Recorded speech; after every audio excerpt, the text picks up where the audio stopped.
بسم اللہ الرحمن الرحیم۔ السلام علیکم طالبات۔ ہمارا آج کا لیکچر ہے مرزا غالب کی غزل نمبر 2۔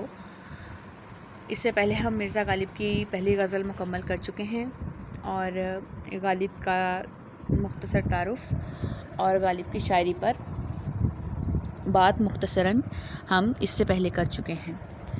تو غزل نمبر 2 کا آغاز کرتے ہیں۔ پہلا شعر دیکھیے جو کہ غزل کا مطلع ہے۔ کسی کو دے کے دل کوئی نوا سنجے فغاں کیوں ہو، نہ ہو جب دل ہی سینے میں تو پھر منہ میں زباں کیوں ہو۔ یعنی غالب کہہ رہے ہیں کہ جب کسی کو دل دے دیا، کسی کو دل ہی جب دے دیا تو کوئی بھی انسان آہو فریاد کیوں کر سکتا ہے۔ سنجے فغاں، آہو بکا کرنا، آہو فریاد کرنا، گریہ زاری کرنا، رونا۔ تو دل جو ہے، جو کہ ہمارے جسم کا مرکز ہے، جب دل ہی آپ نے کسی کو دے دیا، دل ہی جب آپ کے اختیار میں نہیں ہے تو پھر آپ کے منہ میں زبان کیوں کر ہو سکتی ہے۔ تو دوسرے مصرعے میں بیان کر رہے ہیں کہ نہ ہو جب دل ہی سینے میں تو پھر منہ میں زبان کیوں ہو، کہ جب اپنی مرضی سے، اپنی رضامندی سے اپنا دل محبوب کو دے دیا تو پھر آپ اس سے گلہ کیوں کر سکتے ہیں، کیونکہ محبت میں گلہ کرنا، محبت میں محبوب سے شکوہ کرنا تو جائز ہی نہیں ہے، کیونکہ جب آپ نے خود دل دے دیا محبوب کو تو پھر آپ آہ و فریاد کیوں کر سکتے ہیں۔ تو شاعر نے بڑے خوبصورت انداز میں یہ بات بیان کی ہے کہ جب آپ کے سینے میں دل ہی نہیں ہے تو پھر آپ کے منہ میں زبان کیوں کر ہو سکتی ہے، کیونکہ آپ نے اپنی مرضی سے اپنا دل محبوب کو دیا۔ تو طالبات، محبت میں جو ہم عشقیہ شاعری میں، جو غزل میں ہم لوگ ایک عام شعراء کا جو طرز انداز دیکھتے ہیں، اس میں یہ ہے کہ عاشق محبوب سے محبت کرتا ہے اور اس قدر محبت کرتا ہے کہ محبت میں وہ بالکل بھی آپ کہہ سکتے ہیں کہ چوں چرا نہیں کرتا۔ یعنی محبوب اس سے جو بھی سلوک روا رکھے، اس سے جو بھی رویہ اپنائے، وہ اس سے سوال کرنے کا مجاز نہیں ہے۔ اور ویسے بھی میں نے بارہا یہ بات بیان کی ہے کہ جو محبوب ہے وہ سنگ دل ہے، وہ بے وفا ہے، وہ ظالم ہے اور وہ محبت کا جواب محبت سے نہیں دیتا۔ تو جب وہ محبت کا جواب محبت سے نہیں دیتا تو غالب کہہ رہے ہیں کہ عاشق جو ہے وہ آہ و فریاد کرتا ہے، وہ گریہ زاری کرتا ہے، لیکن ایسا نہیں اس کو کرنا چاہیے، کیونکہ جب اس نے اپنا دل خود اپنے محبوب کو دیا تو پھر اس کے منہ میں زبان کیوں کر ہو سکتی ہے، کیونکہ ہمیشہ سے ہی یہ ہوتا آیا ہے، جو کہ عشقیہ شاعری میں آپ لوگوں نے پڑھا کہ محبوب جو ہے وہ عاشق کی طرف نظر کرم نہیں کرتا، اس سے التفات نہیں برتتا۔ تو جب محبوب جو ہے وہ اس پر نظر کرم نہیں کرتا تو عاشق جو ہے وہ مصیبت میں رہتا ہے، اس کی زندگی مصیبت میں رہتی ہے۔ تو ظاہر سی بات ہے بچوں کہ اگر آپ کسی چیز کے لیے کوشش کر رہے ہیں اور آپ اپنی جان توڑ محنت لگا دیتے ہیں اس کے لیے، لیکن آپ کو اس کا پھل ویسے نہیں ملتا جیسے کہ وہ ملنا چاہیے، تو آپ کو لگتا ہے کہ آپ کی زندگی برباد ہو گئی اور آپ بلا وجہ محنت کیے جا رہے ہیں، جبکہ آپ کو اس کا پھل نہیں مل رہا ہے اور آپ چاہتے ہیں کہ آپ کو اس کا پھل ملے۔ اور اسی طرح اگر ہم غزل میں دیکھیں تو ہر عاشق کی خواہش ہوتی کہ جو اس کا محبوب ہے وہ اس سے راضی ہو جائے اور اس کی محبت کا ادراک کرے، لیکن ایسا نہیں ہوتا ہے۔ تو غالب بھی اسی کیفیت کو بیان کر رہے ہیں کہ جب آپ نے اپنا دل اپنے محبوب کو دے دیا، جب میں نے اپنا دل اپنے محبوب کو خود دے دیا ہے تو پھر مجھے حق نہیں ہے کہ میں آہ و فریاد کروں۔ کیونکہ میرے سینے میں جب دل ہی نہیں رہا تو میرے منہ میں زبان کیوں کر ہو سکتی ہے۔ اور آپ کو پتہ، جیسا کہ میں نے بیان کیا کہ دل جو ہے وہ انسان کے جسم کا مرکز ہے، تو جب آپ کو اپنے اوپر اختیار ہی نہیں ہے، جب آپ نے اختیار کسی اور کو دے دیا، آپ اپنے بس میں نہیں ہیں، آپ ہر کام اسی کے کہے پہ کرتے ہیں، تو پھر آپ کیوں کر آہوزاری کر سکتے ہیں۔ وہ اپنی خو نہ چھوڑیں گے، ہم اپنی وضع کیوں بدلیں، سبک سر بن کے کیا پوچھیں کہ ہم سے سر گراں کیوں ہو۔ وہ اپنی خو نہ چھوڑیں گے، خو عادت، یعنی محبوب اپنی عادت نہیں بدلے گا، ہم اپنی وضع کیوں بدلیں، ہم اپنا طریقہ کار کیوں بدلیں۔ سبک سر بن کے یعنی اپنی بے عزتی کروا کے، اپنی سبکی کروا کے ہم اس سے پوچھیں کہ تم ہم سے کیوں ناراض ہو۔ تو طالبات، میں نے جیسا کہ آپ کو پچھلی غزل میں بھی کہا کہ غالب کا طرز انداز دوسرے شعراء سے مختلف ہے. وہ اپنے محبوب سے گلہ بھی کرتے ہیں، وہ اپنے محبوب سے شکوہ بھی کرتے ہیں، وہ اپنے محبوب کو تانے بھی مارتے ہیں، وہ اپنے محبوب سے اپنی انا کا اظہار بھی کرتے ہیں، وہ اپنے محبوب پر غصہ بھی کرتے ہیں، اور وہ اپنے محبوب سے کو طنز کا نشانہ بھی بناتے ہوئے ہمیں دکھائی دیتے ہیں. تو اس شعر میں بھی کچھ ایسے ہی ہے کہ غالب اپنی انا پرستی کا ذکر کر رہے ہیں کہ اگر محبوب جو ہے وہ ظالم ہے، اگر اس کا طریقہ کار یہ ہے کہ وہ ظلم و ستم کرنے سے باز نہیں آتا، اگر وہ یہ طریقہ اپناتا ہے کہ وہ میری طرف نظر کرم نہیں کرتا، اگر اس کا یہ طریقہ کار ہے، اگر اس کی یہ عادتیں ہیں تو میری بھی عادت ہے، اور میری عادت میں بھی اپنی عادت نہیں بدلوں گا. یعنی کہ میری عادت، میری انا کی حد یہ ہے کہ میں اپنے محبوب سے نہیں پوچھ سکتا کہ وہ مجھ سے کیوں ناراض ہے. اب عام طور پر طالبات یہ ہوتا ہے کہ شاعری میں ہم پڑھتے ہیں کہ محبوب جو ہے وہ عاشق سے ناراض ہے، اور عاشق جو ہے وہ اس کی منتیں کر رہا ہے، اس سے منا رہا ہے، یا اپنی محبت کا اظہار کر رہا ہے اس کے ساتھ.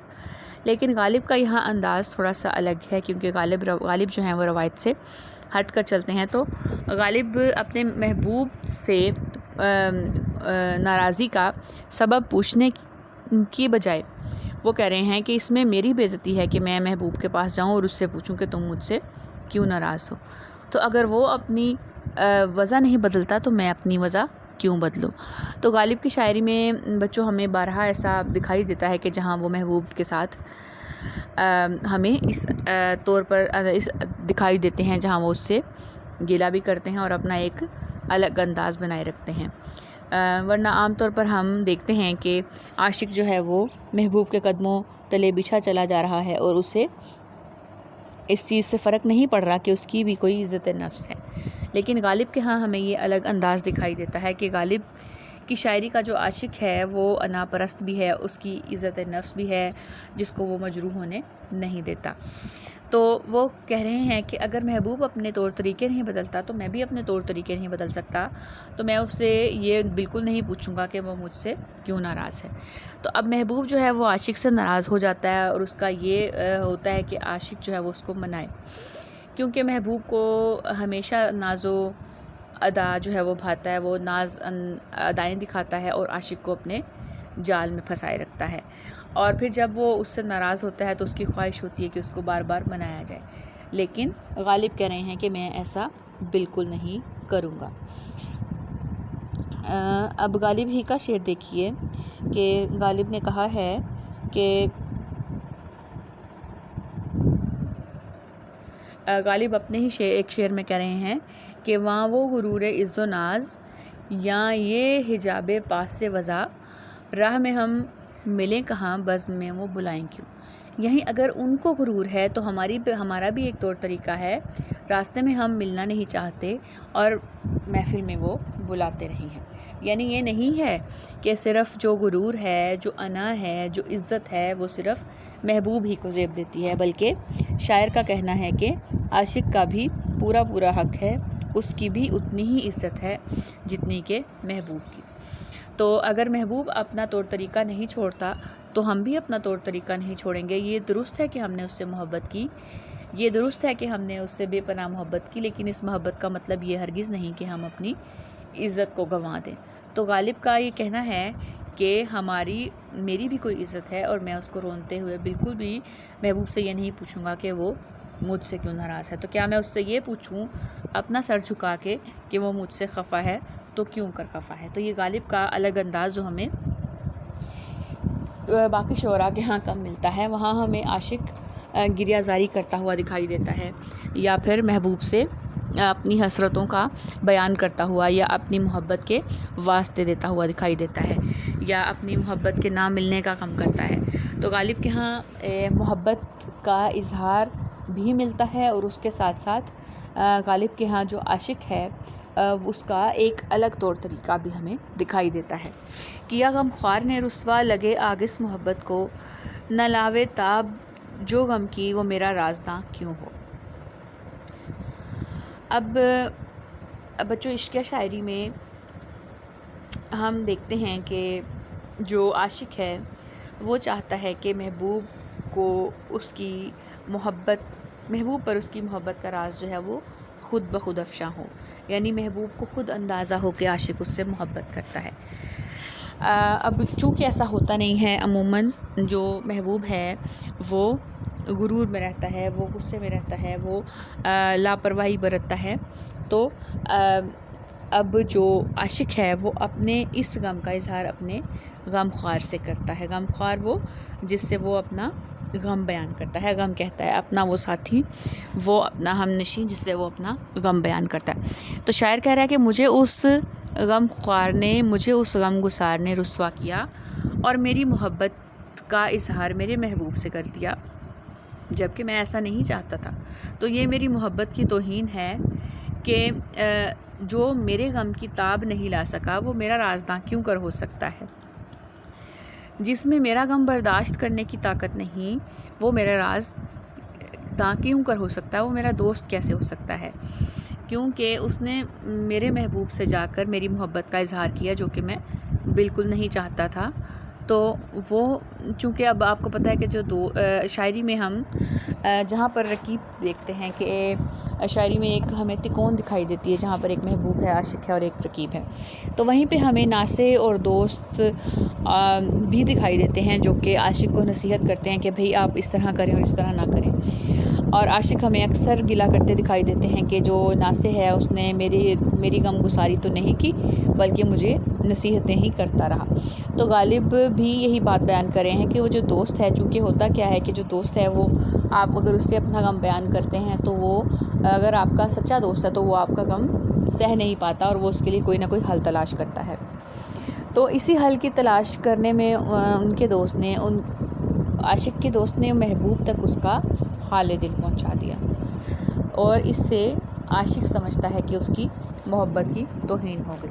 تو وہ کہہ رہے ہیں کہ جب میں ہی رسوا ہو گیا ہوں زمانے میں تو ایسی محبت کو آگ لگے، اور غم خوار میرا جو ہے وہ میرا رازداں نہیں بن سکا، تو اس ایسی محبت کا کیا فائدہ جو مجھے رسوا کر دے۔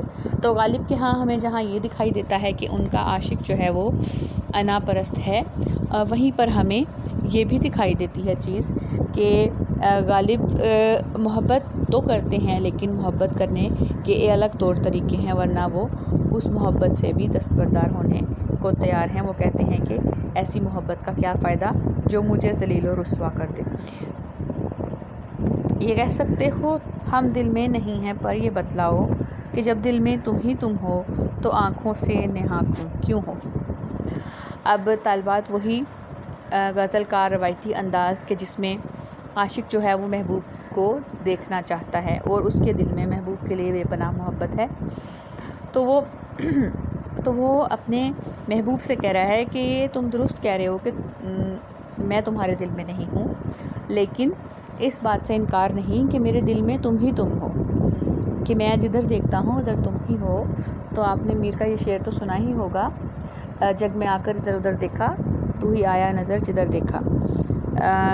یہ تو اس طرح سے ہے کہ محبوب جو ہے اس سے سچی محبت انسان کو یہ کہہ سکتے ہیں آپ کہ اس پر اس کا اپنا اختیار نہیں رہتا بلکہ صرف محبوب ہی کے اختیار میں وہ رہتا ہے۔ تو غالب بھی یہی بیان کر رہے ہیں کہ تم تو یہ بات کہہ رہے ہو کہ میں تمہارے دل میں نہیں ہوں، تو یہ بات ٹھیک ہے، لیکن میرے دل میں صرف تم ہو۔ تو جب میرے دل میں تم ہو تو میں یہ چاہتا ہوں کہ میں تمہاری دید مجھے ملتی رہے اور تم مجھے نظر آتے رہو۔ تو اب جو عاشق کے دل کی تمنا ہے وہ ہے محبوب کی دید، اس سے ملاقات۔ تو وہ کہتا ہے کہ تم تو مجھ سے محبت نہیں کرتے لیکن میں تم سے ہی محبت کرتا ہوں اور تمہیں ہی دیکھنا چاہتا ہوں۔ تو میرے دل میں جب تم ہی تم ہو تو پھر تم میری آنکھوں سے پوشیدہ کیوں ہو، دور کیوں ہو۔ نہا کو کہتے ہیں چھپا ہوا، پوشیدہ۔ تو جب تم میرے دل میں ہو تو میری آنکھوں سے کیوں چھپے ہوئے ہو، مجھے دکھائی کیوں نہیں دیتے۔ تو میرے دل میں تو تمہاری محبت بھری ہوئی ہے، تو لیکن مجھے تمہارا وصال میسر نہیں ہے۔ یہ نہ تھی ہماری قسمت کے وصال یار ہوتا، اگر اور جیتے رہتے یہی انتظار ہوتا۔ اور بھی محبوب کے حوالے سے بے شمار اشعار ہیں جو آپ حوالے کے طور پر اس میں لکھ سکتے ہیں، اور حوالے کے اشعار لکھنے کے ساتھ آپ کی بات جو ہے وہ اس کو ایک سند حاصل ہو جاتی ہے کہ آپ کیا بات بیان کر رہے ہیں۔ تو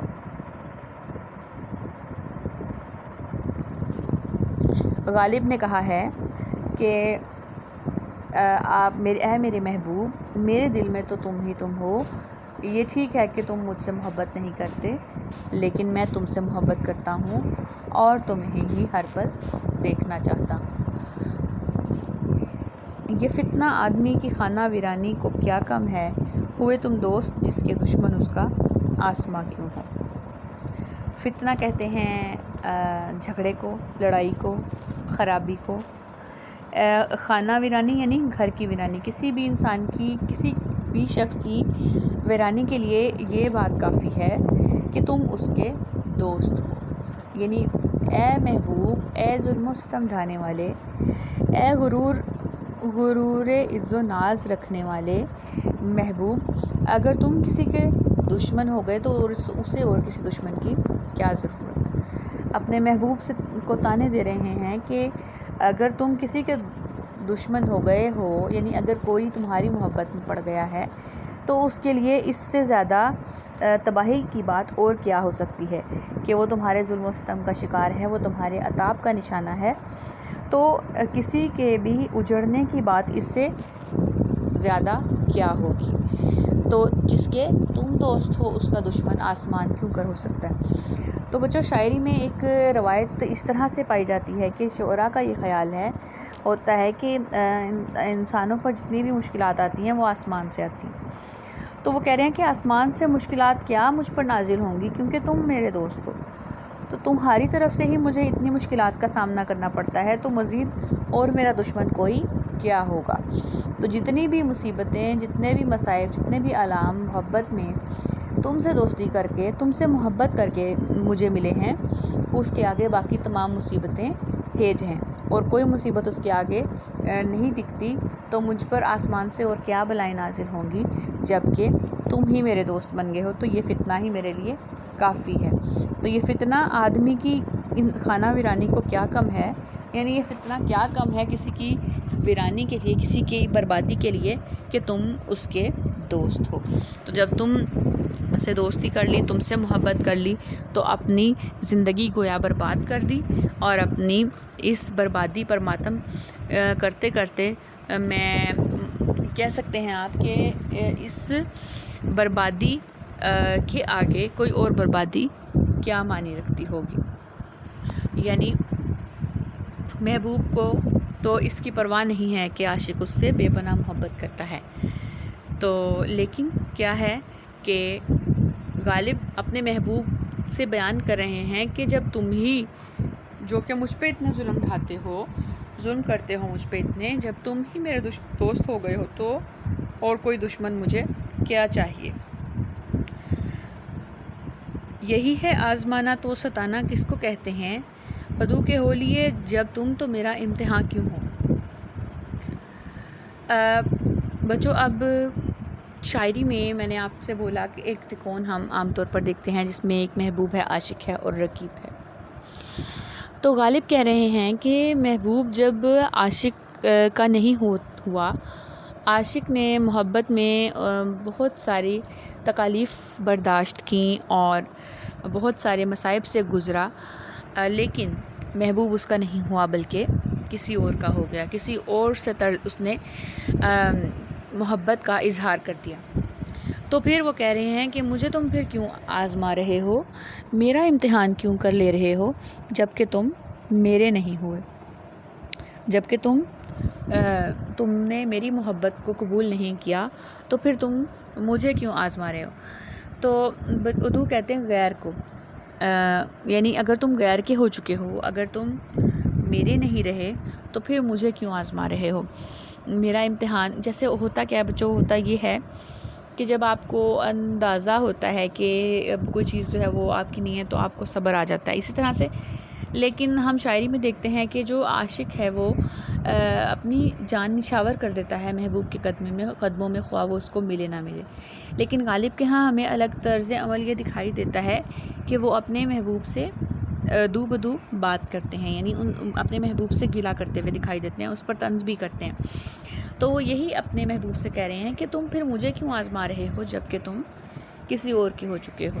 تو اب محبوب جو ہے وہ کیا کرتا ہے کہ وہ نہ تو عاشق کو چھوڑتا ہے بالکل اور نہ ہی اس کا ہوتا ہے. تو اس کی یہی ادا جو ہے وہ عاشق کو یہ کہہ سکتے ہیں کہ اپنے دام میں پھنسائے رکھتی ہے کہ وہ اس کو بالکل بھی چھوڑتا بھی نہیں ہے کہ کہیں وہ اس سے محبت ترک نہ کر دے. تو اس سے محبت کرنے کا اس کا یہ محبت لینے کا یہ نہیں ہو آپ کہہ سکتے ہیں کہ اس کو اپنے ارد گرد اپنے عاشقوں کا ہجوم پسند ہوتا ہے. تو وہ تھوڑے ناز و ادا بھی دکھاتا رہتا ہے. وہ بالکل یہ نہیں کرتا کہ اگر وہ رقیب سے بات کر رہا ہے تو وہ صرف اسی طرف کا ہو جائے، بلکہ غالب کہہ رہے ہیں کہ جب تم کسی اور کے ہو گئے تو پھر میرا امتحان کیوں کر لے رہے ہو. تو یہ آزمانا نہیں ہے بلکہ ستانا ہے. تو یہی ہے آزمانا. تو ستانا کس کو کہتے ہیں کہ جب تم غیر کے ہو چکے ہو تو میرا امتحان کیوں کر لے رہے ہو. میرا امتحان اب تمہیں نہیں لینا چاہیے جب کہ تم میری تم نے محبت کا جواب محبت سے نہیں دیا. تو بچوں غزل کا مقطع ہے، دیکھیے. نکالا چاہتا ہے کام کیا تانوں سے تو غالب، تیرے بے مہر کہنے سے وہ تجھ پر مہرباں کیوں. آخری شعر میں غالب کو اندازہ ہو گیا ہے کہ انہوں نے بہت سارے تانے اپنے محبوب کو دے دیے ہیں، بہت سختی سے پیش آئے ہیں اور ان کو اس بات کا احساس ہو گیا. تو انہوں نے کہا ہے کہ اپنے آپ سے مخاطب ہیں، انہیں بھی اس بات کا اندازہ ہے کہ ان کا ایک الگ معیار ہے اور وہ اس معیار سے نیچے نہیں آتے. تو اب وہ کہہ رہے ہیں اپنے محبوب سے اپنی اس رویے کے بارے میں سوال خود سے ہی کر رہے ہیں کہ اپنے آپ سے کہہ رہے ہیں کہ تانوں سے کس طرح کام نکلے گا. یعنی تم اتنے جو محبوب کو تانے دے رہے ہو تو اس طرح کیسے وہ تم پر مہربان ہوگا جب کہ تم اس کو اتنا برا بھلا کہہ رہے ہو. تیرے بے مہر یعنی بے مہر آپ کو یہاں کہہ سکتے ہیں کہ برا بھلا. مہر کہتے ہیں ویسے محبت کو. یعنی اگر تم یہ کہہ رہے ہو کہ وہ بالکل بھی محبت کرنے والا نہیں ہے، وہ سنگ دل ہے، وہ ظالم ہے، وہ جفا پرست ہے، وہ انا پرست ہے، وہ جفائیں کرتا ہے، وہ عطاب کا نشانہ بناتا ہے، اگر تم نے یہ ساری باتیں اس سے کہی ہیں تو وہ تم سے کس طرح مہربانی کرے گا. تو یہ بچوں عام سی بات ہے، نیچر کا قانون ہے کہ اگر آپ کسی کے ساتھ اچھے رہتے ہیں تو آپ کے ساتھ وہ اچھا کرتا ہے، لیکن اگر آپ اس کے ساتھ برے رہتے ہیں تو وہ کیوں کر آپ کے ساتھ اچھا ہو سکتا ہے. اور یہ بات تو ایک طرف. دوسری طرف اگر ہم شاعری میں دیکھیں تو ہم دیکھتے ہیں کہ عاشق جو ہے وہ ہر حد سے گزر جاتا ہے، وہ سب کچھ برداشت کرتا ہے، وہ محبوب کو کچھ نہیں کہتا. تو شاعری میں ہمیں یہ روایت ملتی ہے کہ جو محبوب ہے اس کو تانے نہیں دیے جاتے، اس کو الزام نہیں دیا جاتا، اس کو برا بھلا نہیں کہا جاتا. لیکن غالب ہر طرح سے غالب کی شاعری میں ہمیں محبوب اور عاشق کے درمیان یہ تھوڑا سا دکھائی دیتا ہے کہ وہ اپنے محبوب سے اس طرح بھی مخاطب ہوتے ہیں. تو اب وہ کہہ رہے ہیں کہ اس طرح تانوں سے تو کام نہیں نکلے گا.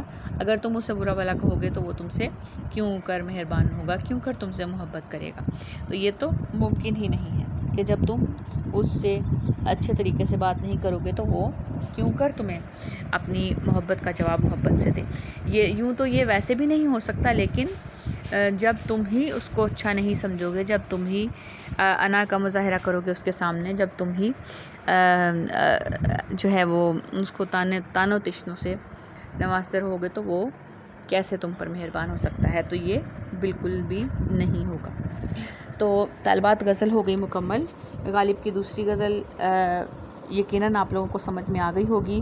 اس کے مشکل الفاظ کو دیکھ لیجئے گا اور اس کے بعد آپ اس کی تشریح کر سکتے ہیں آسان طریقے سے. اور اس طرح سے حوالے کے اشعار ہیں تو جو آپ اس کے اندر لکھیں گے، اور کوشش کیجئے کہ آسان اشعار جو آپ کو یاد ہو جاتے ہوں وہ آپ اس کے اندر لکھیں.